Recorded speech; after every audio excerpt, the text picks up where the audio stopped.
เอา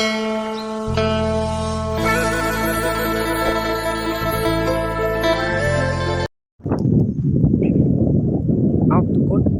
วันนี้ก็คือว่าเขตสุภาพประกบทุกคนเลยเนาะ14หลายๆคนที่คนรับชมก็ตอนนี้อยู่เวียดนามทุกคนเนาะไปแต่เมื่อวานนี่ก็ไปกินกุดแล้วกินเปิดประตูเหล้าแล้วก็ทำตอนอาหารการกินรับชมแล้วกันไปนี่ล่ะทุกคนสมเผานี่ไม่แบบนี้เขาเฮ็ดเขาสวนซาลี่กับคือนี่เขาปลูกไว้ทุกคนเลยครั้งแรกในชีวิตกับบ่ได้เคยเห็นบ่ได้เคยมาอยู่เขตนี้มันเขตเวียดนามของเขตสมเภาปากุสมเภากระดูนี่เขาเจ้าเฮ็ดนี่ตัวนี้เขาปลูกจักแม่นหยังแถวนี้เป็นแม่นลากาหังมีหลายทุกคนอันนี้แม่นเฮือนคนคือกันแต่บางคนหรูหราบางคนก็บ่ได้หรูหราแต่ว่าเฮือนนี่ข้อยก็บ่เห็นคือกันแต่อัปเดตให้ FC หลายๆคนให้เป็นเบิ่งให้ไปชมป๊าตัวครั้งแรกในชีวิตก็มามื้อนี้อย่าลืมกดไลค์กดแชร์กดติดตามฝากกำลังใจให้คลิปต่อไปล่ะ YouTube ใหม่ๆช่องใหม่ๆช่องเบาลิงชนบทคือเก่าเก็บภาพบรรยากาศและตัดภาพบรรยากาศของวิถีชีวิตของชนบทอยู่แถวนี้เขตนี้เป็นทางการช่องลิงคือกันแต่สำเภาคาโดและสำเภาปะโกะมันแบบนี้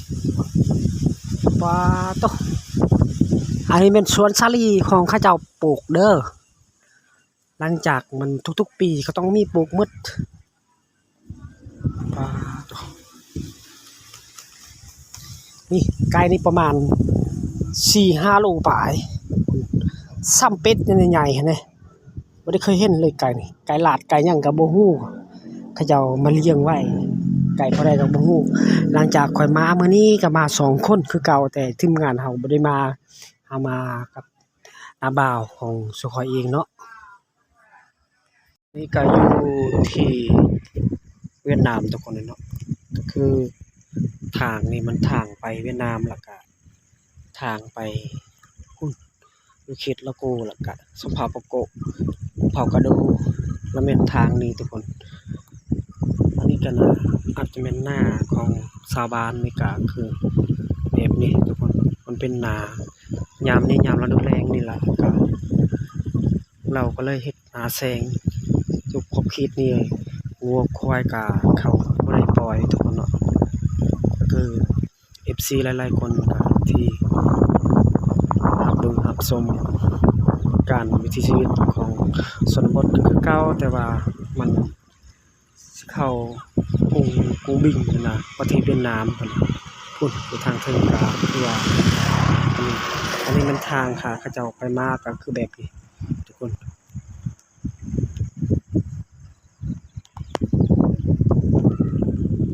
อยู่เบื้องนี้ก็คือกันเบื้องนี้แม่นทางก็คือเบื้องนี้มันก็เฮ็ดนาคือกันเนาะแต่ทางนี่ก็สำบายอยู่เขตนี้เขตสมเภาปะโกแล้วก็สมเภาปะโกะอยู่เขตสะบานครั้งแรกในชีวิตก็มามื้อนี้ก็มาแล้วก็ยามฮิตของประเพณีของกินกดแล้วก็กินฮิตของเจ้า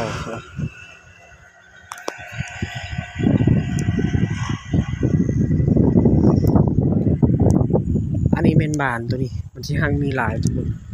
นี่อันนี้เป็นทางเข้าบ้านแล้วก็อยู่สถานที่นี่ก็ที่บ้านเพิ่น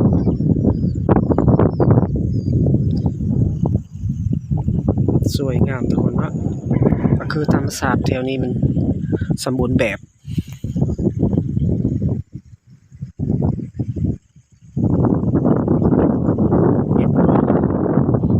เจ้าเฮ็ดนาเป็นทุกๆปีก็ต้องเฮ็ดตลอด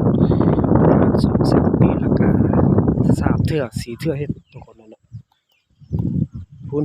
ป่าไม้ลงเพียงเทื่องามก็ยังใหญ่แล้วทุกคน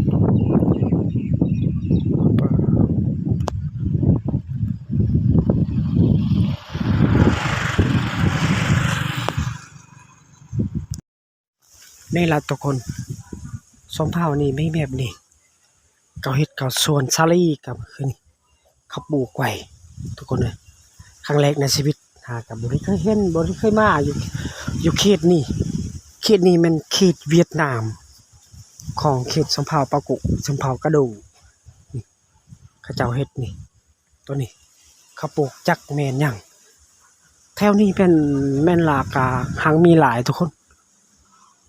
อันนี้แม่นเฮือนคนคือกันแต่บางคนหรูหราบางคนก็บ่ได้หรูหราแต่ว่าเฮือนนี่ข้อยก็บ่เห็นคือกันแต่อัปเดตให้ FC หลายๆคนให้เป็นเบิ่งให้ไปชม